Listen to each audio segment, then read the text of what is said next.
है। तो तीन चीज़ की बिना पर लड़ाई होती है, दंगे होते हैं, फसाद होते हैं। एक तो पता चला किसी के माल कोई गबन कर लिया, छीन लिया, ज़मीन जायदाद कर ले लिया, तब लड़ाई दंगे फसाद होते हैं। पता चला किसी का रुपया ले लिया और दे नहीं रहा है, मर्डर कर दिया। तो ये ज़र ज़मीन जब सीता जा रही थी, वो अपने रास्ते में निशान के तौर पर पहले अपने करधन को, सीता और राम जो भी है वो पैगाम उसका ये नहीं है कि आपस में लड़ो। फिर हम इंसान कैसे हो गए हैं कि एक खून ही दूसरे खून के जो प्यासे बन गए हैं। हाँ तो मेरे दोस्तों, एक बार फिर से आपका स्वागत है हमारे Hindi news channel news 555 village में। और सबसे पहले आज समस्त देशवासियों को आने वाले त्यौहार ईद की हार्दिक शुभकामनाएं। और सारे हमारे मुस्लिम भाई ईद के मौके पर खुशी खुशी त्यौहार मनाएं और मिलजुल कर धार्मिक एकता का भी एक परिचय दें, समाज में सौहार्द भी रहे। साथ में देखिए, हमारे साथ आज हम लोग सुराव में हैं और हमारे साथ सुराव मस्जिद के इमाम साहब हैं। आइए हम इनसे सबसे पहले बात करते हैं। सबसे पहले इमाम साहब, आपको ईद की हार्दिक शुभकामनाएं। और ईद के लिए आप देशवासियों को क्या संदेश दें?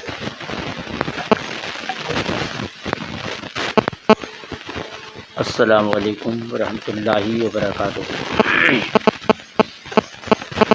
हम हिंदुस्तान की वासी हैं, हिंदुस्तान के रहने वाले हैं।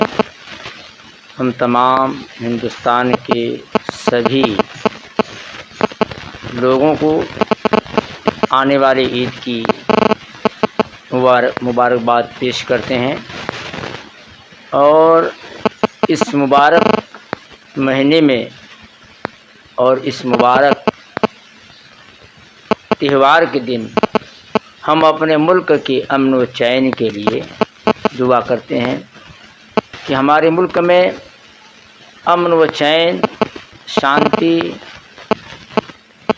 बरकरार रहे और आपस में एक दूसरे का खैर खा, कोई भी मुसीबत पड़ जाए तो सब साथ मिलकर के उसको अंजाम दें। एक इंसान, राम ने लक्ष्मण से पूछा, जब सीता जा रही थी, वो अपने रास्ते में निशान के तौर पर पहले अपने करधन को कमर से निकाल के फेंक दी, अंगूठी फेंक गई और फिर उसके बाद पैर की पाजेब फेंकी। क्या कहते हैं, पैर की पाजेब भी तो कहते हैं, हाँ, फेंकती गई। तो राम ने पूछा, भैया ये तुम्हारी भाभी क्या है? तो लक्ष्मण कहती है कि मैं भाभी की गर्दन को कैसे देखूं। आगे पैर की पाजेब के बारे में पूछा, भैया तुम्हारी भाभी का? कहा कि मैं पैर को कभी देखा ही नहीं, तो कैसे मैं बताऊं। उसके बिछिया के बारे में पूछता है राम कि भैया ये बिछिया तुम्हारे भाभी की होगी? कहा हाँ भाभी की बिछिया है। कहा कि तुमने कैसे बता दिया? कहा कि बस मैं पैर की अंगूठे को, पैर की उंगलियों को देख पाता था, उसीलिए बता दिया, और बाकी जिस्म को तो नहीं देख पाता था। तो ये हमको एक दर्श दे रहा है कि अपने आप को पर्दा में रखो। सीता भी बताती है, यही हमारे धर्म भी है कि जिस्म के अंग जो है नुमाया नहीं होना चाहिए माँ बहनों के। बुर्के हमारे यहाँ इसीलिए है, चाहे किसी भी धर्म के औरतों को अपने जिस्म के अंग जो है वो नुमाया ना हो। ये जो बातें आती है आज हमारे माशरे में, हमारे बीच में, औरतों मर्दों के बीच में, ये ख़त्म हो जाए। और दंगे फसाद लड़ाई जो तीन चीज़ से होती है, जहाँ भी देखिएगा वो तीन चीज़ है।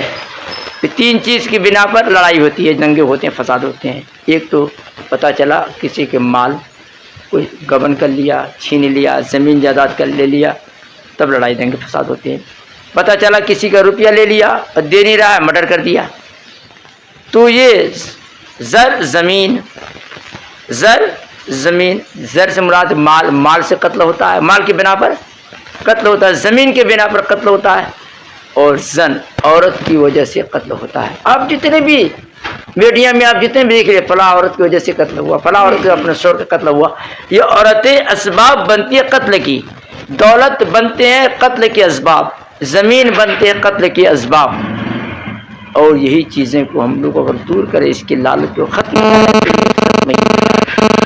लेकिन कहने का मतलब है इमाम साहब, इसमें एक प्रश्न है मेरा कि अगर कोई व्यक्ति कुछ पहनना चाहता है या नहीं चाहता, तो हम उस पर जबरदस्ती प्रेशर तो नहीं दे सकते ना कि तुम यही पहनो। नहीं, प्रेशर हम नहीं दे सकते हैं, लेकिन हम अपनी आप अपने बातों से उसको अपने संस्कृति की तरफ ले जाओगे, वो पहनना शुरू कर दे। अपनी बचत के लिए कि हम लोगों से बचें कैसे, हम लोगों की निगाहों से बचें कैसे, वो अपने आप को सुधार पैदा करे, अपने आप को बचने की कोशिश करे कि हम लोगों से बचें, तो खुद ही अख्तियार कर लेंगे। और जब वो नुमाया होना चाहती है, नुमाना हो या कोई डंडा नहीं, तक उसके दिमाग में ये बात नहीं है कि हमें ये पहनना चाहिए, जब तक डंडा मार के हम रोक नहीं सकते।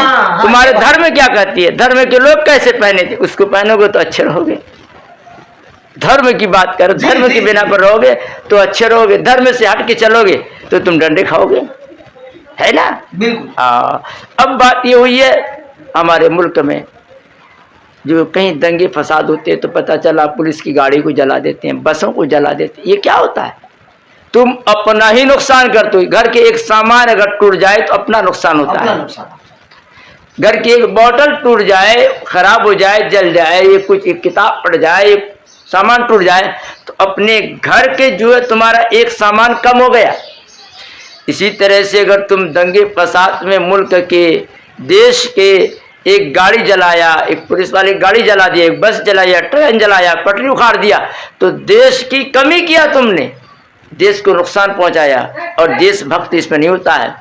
लोग देशभक्त बने हुए हैं कि हम देशभक्त हैं, लेकिन देश को नुकसान पहुंचाता है। तो देशभक्त इसका काम नहीं है। एक कील का भी नुकसान पहुंचाना एक देशभक्त नहीं है, देश को नुकसान पहुंचाना है। तो हमारा आपको चाहिए किसी भी मौके पर किसी को नुकसान पहुंचाना नहीं चाहिए। यही हमारे अंदर कमियां है। और हम यही से लोगों से पैगाम मेरा ये होता है कि एक दूसरे के साथ भाईचारा बना के रखो। अपने आप धर्म में आप अपने चीज़ से आप अपना धर्म मानिए, कोई अपने धर्म मानिए, किसी के धर्म में हस्तक्षेप ना करिए।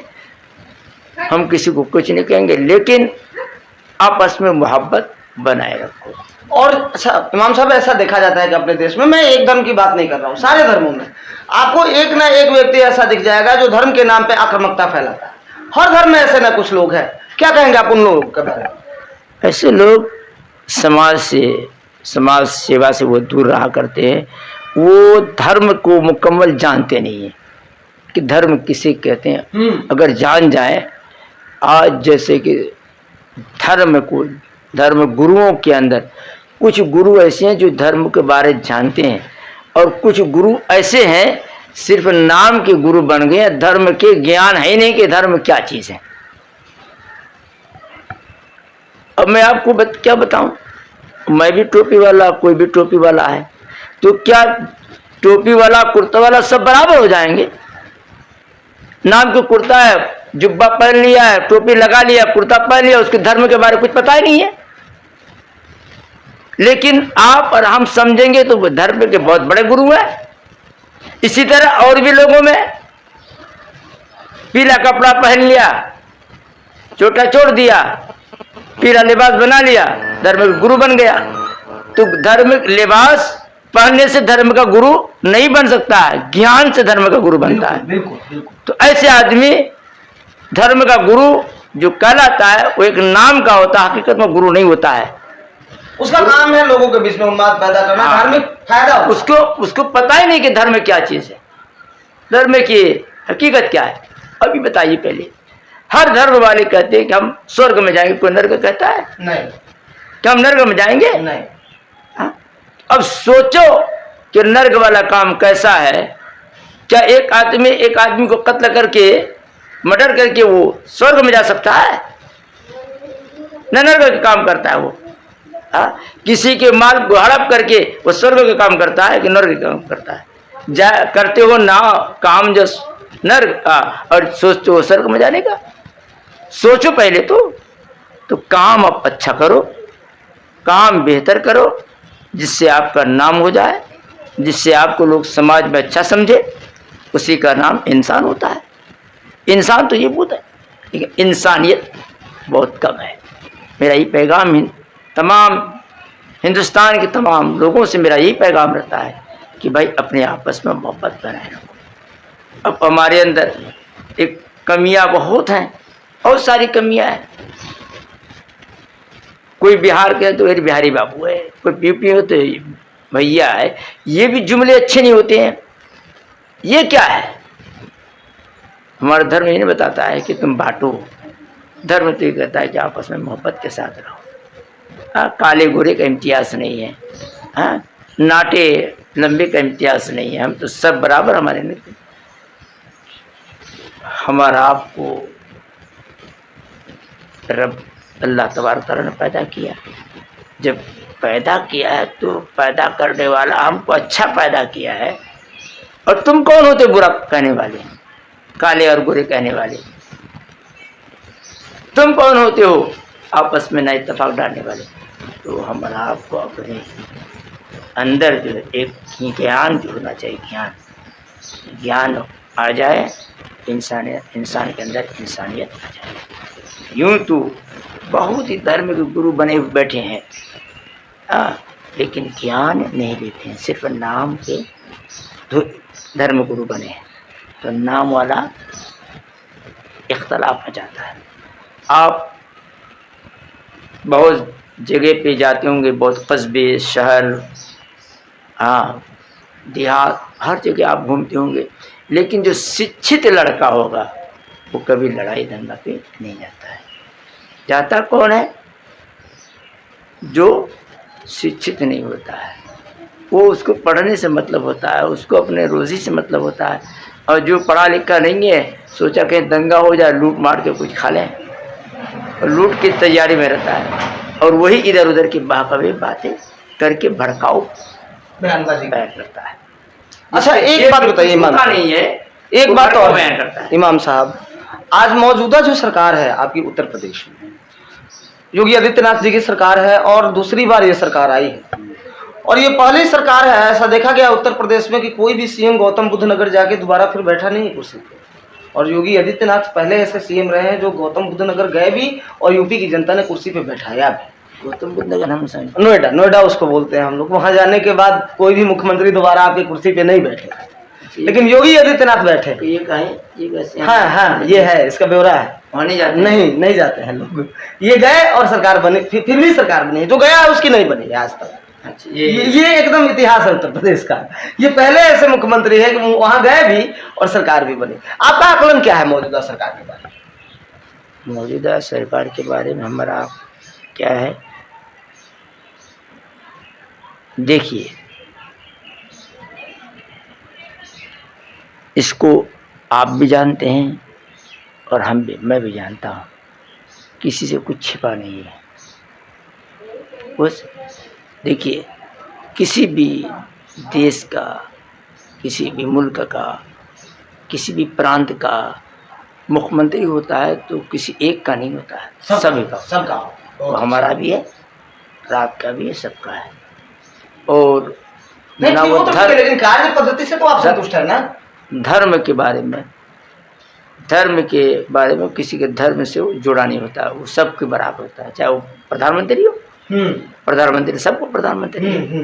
हाँ, इतना आप कह सकते हैं कि पक्ष और विपक्ष, ये हमारे पक्ष का प्रधानमंत्री नहीं है। आप ये नहीं कह सकते कि हमारे प्रधानमंत्री नहीं। हाँ, हमारे पक्ष का नहीं है, विपक्ष का है। ये तो भाई हर जगह बैठता है, तो लोकतंत्र है, पक्ष विपक्ष तो चलता ही रहता है। पक्ष और विपक्ष चलता है, और पक्ष विपक्ष का देखा भी जाता है। पक्ष भाई कोई भी पक्ष और विपक्ष का ख्याल भी किया जाता है। हम पक्ष का होंगे तो हमारा ख्याल होगा। हमारे लोकतंत्र की खूबसूरती है, कोई काम होता है तो पक्ष विपक्ष देख के नहीं होता है, लेकिन जब ये बातें आती है तो हम अपने पक्ष और विपक्ष रख सकते हैं। ये तो खूबसूरती है। खूबसूरती, पक्ष और विपक्ष तो चलता रहता है, ये हमेशा चलेगा, पक्ष और विपक्ष का। तो इसमें हमारा खुद ही देख रहे हैं कि कार्य क्या है, ना आपसे छिपा और ना हमसे मुझसे छिपा है। अब ये मुख्यमंत्री दोबारा बनना, ये इंसान की बस की बात नहीं होती है। किसी शायर ने खूब कहा है, खुदा जिसे बढ़ाई देता है, खुदा जिसे बढ़ाई देता है उसको बढ़ाई देता है। जो रब जिसको बनाना चाहता है बना देता है। आँख की काली पुतली से आसमान दिखाई देता है। तो जब रब उनको बनाना चाहा, सब तबला बजाते रह गए, बन गया। तो हम आप नहीं रोक सकते हैं जिसको बनाना है, चाहे वो नवेदा जाए, चाहे वो गंगा जाए, चाहे वो जमुना में जाए, उससे मतलब नहीं होता है। रब जिसको चाहता है उसको बना देता है। हाँ? कोई जानता था कि मोदी प्रधानमंत्री बनेगा और दो मर्तबा बन गया? कोई जानता था? कोई पहचानता था? किसी को सोच थी कि बन पाएगा? हाँ? तो क्या हमारे प्रधानमंत्री सबके प्रधानमंत्री हैं, देश के प्रधानमंत्री है? क्या उनसे कोई पढ़े लिखे और नहीं है? तो जब अनपढ़ को भी रब पढ़ा बना देता है तो फिर किसी को उसमें हस्तक्षेप करने क्या औकात है कि बगैर पढ़े लिखे को बना दिया? अरे रब बना दिया, उसकी किस्मत में थी, बन गया। वो उसकी किस्मत में थी, छोटे से बड़ा कर दिया, बढ़ा दिया। अब उसको भी गिरेमा चाहिए कि हमको इतने छोटे से इतना बड़ा कर दिया, तो हमको भी उसी तरह से प्रधानमंत्री बन के रहना चाहिए। हाँ, सबके लिए काम करना चाहिए, सबके लिए। सिर्फ जबानी से नहीं चलेगा काम, बल्कि जबान के साथ साथ दिल से भी उस काम को करना चाहिए, दिल से भी करना चाहिए। तो आज हमारे दिल से नहीं हो पा रहा है। जब दिल से जिस दिन हो जाएगा उस दिन हमारा अमन चैन हो जाएगा।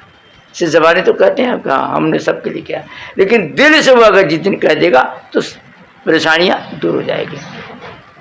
हम बापू के आदर्श गौर से के नहीं है। तो जो बापू के कार्य थे उसी अंदाज में हमको भी चलना चाहिए। बापू जिस तरह से लेके चले सबको, वैसे लेके चलना चाहिए। अगर बापू के जैसे आज सबके जहन बन जाए तो मुल्क में अमन चैन आ जाए। लेकिन बापू के तर्ज कार को बदल करके अपना तर्ज मिला करके ये मुल्क के अमन चैन को धब्बा लगा रहे। मतलब आपको कहीं ना कहीं लगता है कि जो गांधी जी की जो नीतियां थी वो देश में धीरे धीरे पीछे पड़ते जा रही हैं और गोडसे की नीतियां हावी होती हैं? मैं ये कहा कहूँगा गोडसे की नीति हावी हो रही है, मैं ये तो नहीं कह सकता हूँ। क्या गोडसे में जब हमारा आदर्श नहीं है तो हम उसकी नीति को क्यों आगे बढ़ाएंगे?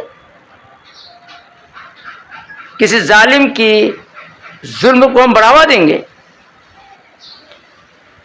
हाँ? अगर किसी के मन में ऐसी बात है तो मैं उसको भी नहीं जानता हूँ भाई कि हम गुरसही के जो है आदर्श हैं, गुरसही की बात को हम आगे बढ़ाएंगे, उन्हीं के तर्ज कार को हम अख्तियार करेंगे। तो उनके दिल की बात है, हम तो नहीं कह सकते हैं। लेकिन जबान में तो कोई आज तक नहीं निकाला है। हम जबान पे हमारा फतवा है, हम जबान से बात करेंगे, हम दिल की बात नहीं करते। हमारे दिल में क्या है?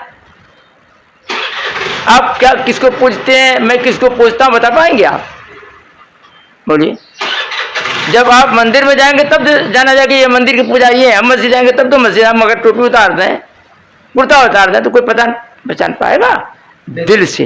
लेकिन दिल में अभी आप क्या नाम है आपका? राकेश शर्मा पांडे।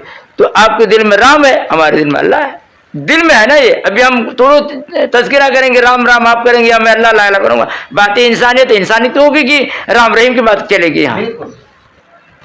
जब राम तो आपको पुकारना तो आप घर में पुकारिएगा, मैं मस्जिद में होऊंगा, मैं अकेले होऊंगा तो मैं अपना रहीम को पुकारूंगा, यहाँ पुकारूंगा। लेकिन जब हम किसी महफिल में होंगे जहाँ सब के होंगे, धर्म गुरु के होंगे, वहाँ थोड़ा मैं किसी एक को किसी को थोड़ा कहूँगा कि मैं ये हूँ फलाऊँ।